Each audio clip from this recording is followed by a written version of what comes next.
All right, my hero fans, welcome back to Crookus Reviews. This review is going to be of episode 86. Um, Really good, heartfelt episode. Real fun to watch.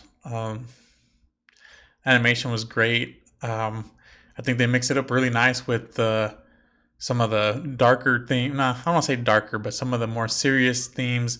And then, with the lighter themes and this festival going on. And it turns out to be a really great show. So let's get into it. So the episode starts off, of course, Gentle Criminal's being interrogated by Hound.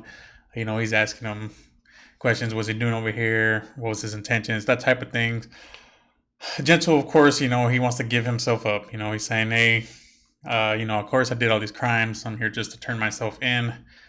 He has this realization about himself and what his battle with Midoriya really brought out of him. And also, he entered this scene where Midoriya also realizes, what this battle meant to him and what was difficult about the fight for him, because he realizes that he could have easily been in Gentle Criminal's shoes, and I think that's as far as him, giving up on his goals and giving into what people thought about him and becoming a criminal, right? So that was a kind of revelation slash epiphany that the both of them had. They both saw each other's point of views, and so with that, during all that, Midoriya also does try to get the heat off of him as far as what he was planning on doing to UA. Like he says, he just tells Hound that hey, he was just planning on, pulling a joke on everybody. So that ends that arc, I guess you can say, with Gentle Criminal. We move on. It really becomes a race. It's already 9:25. I believe it was 9:17, right, when Deku's finally left the hook. He has to go get his groceries that he left behind when the fight started. So it's a race against time. It's he's got 45 minutes about to get back to UA, get the performance going on. So you see these scenes where he's rushing through there. He's kind of rough up. They make him go to the medic to get fixed up, and you're not too sure if he makes it right. So it enters this scene where the stage is set up. Class 1A is already out there. They're all wondering where Deku's at.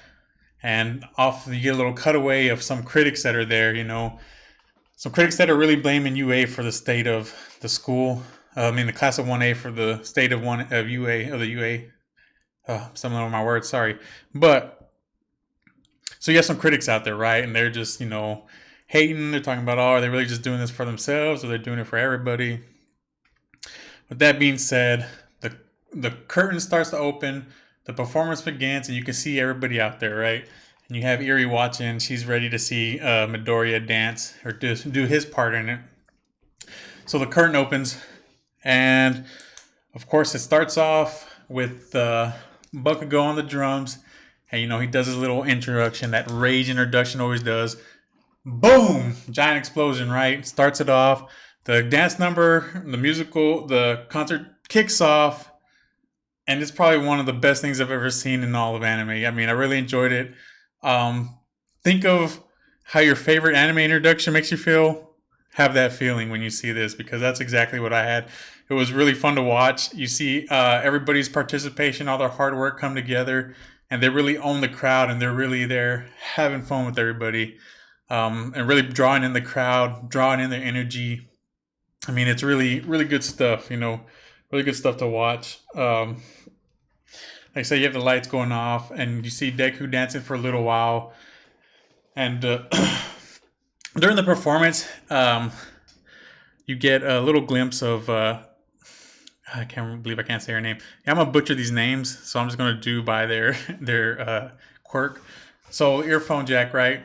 You get this little flashback of her talking to her parents, and she discusses how much when she's telling them that, hey, I want to be a pro hero.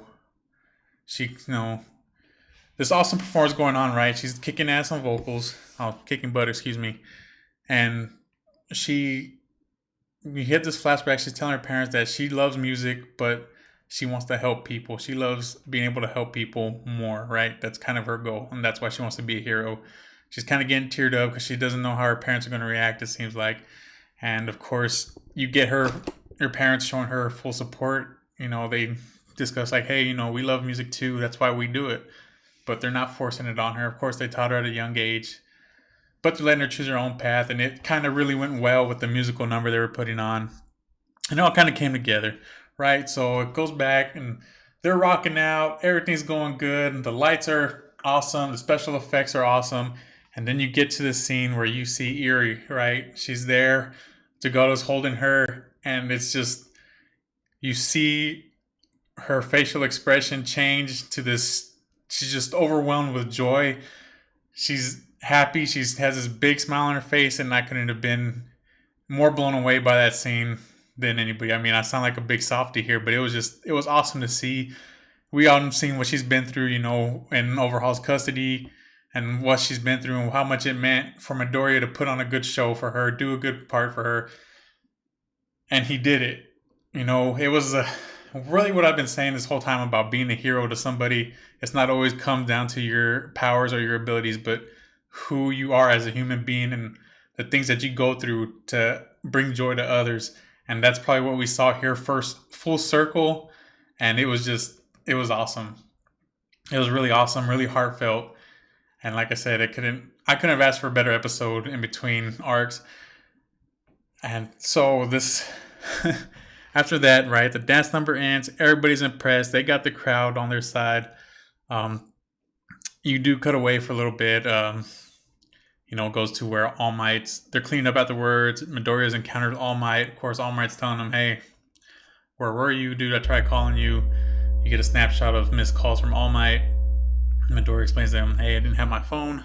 I ran out. So, you get that whole mentor-student relationship with them two. And, that All Might genuinely cares about, Midoriya. It's like his...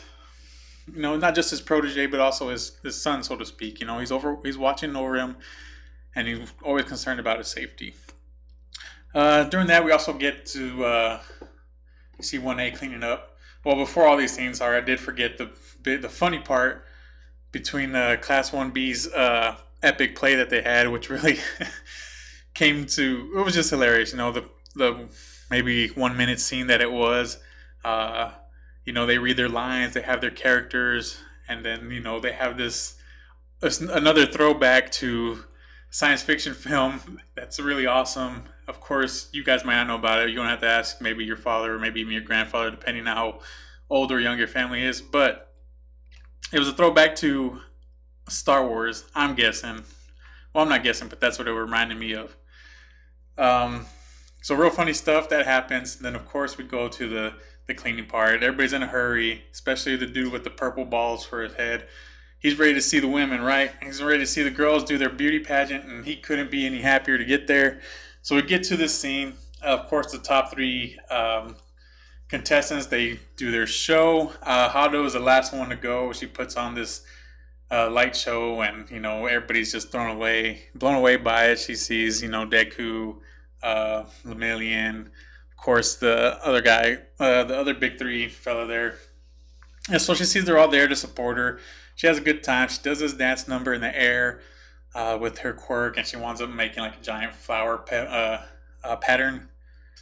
And so they all perform. They all have their heartfelt moments, and after that, you cut to a scene of how the rest of the day goes. With Class 1A, you really get a good glimpse in this montage of them being really what they are, right? Young students. They're there. They're bonding with their fellow classmates. They're making, friends for life. That real coming of age stuff, for all you older anime fans. Where you had your friends, and you remember those young days when you're talking about your future, about your goals, and you're just laughing and having a good time, making jokes. All that good coming of age stuff. You kind of get a glimpse of that for this festival, right? Which is good. These kids, despite all they go through, they get to have this festival, and they get to have a good time, and they get to be kids, right? Forget about the quirks, forget about criminals. They're having fun. They're getting to be kids. And like I said, this has been pretty much the theme of this past few episodes, and I'm really liking it. And I think that aspect is really important, not just in anime, but in storytelling in general. I think every good story starts with making bonds with characters at the from the get-go, learning who these characters are as we're going. But so after that, the episode winds down with the last scene. Eri and Azua and the Million are there. Sun's going down. They're fixing to take Eri back to, her quarters or her house or whatever you want to say.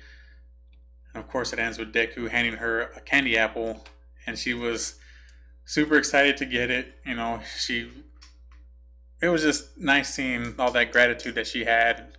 She had a really good time. He gave her the candy. She was happy. She tasted it. She loved it, and she knows what life can really be like for her, and that there's a really bright and generous and kind and heroic side to this world.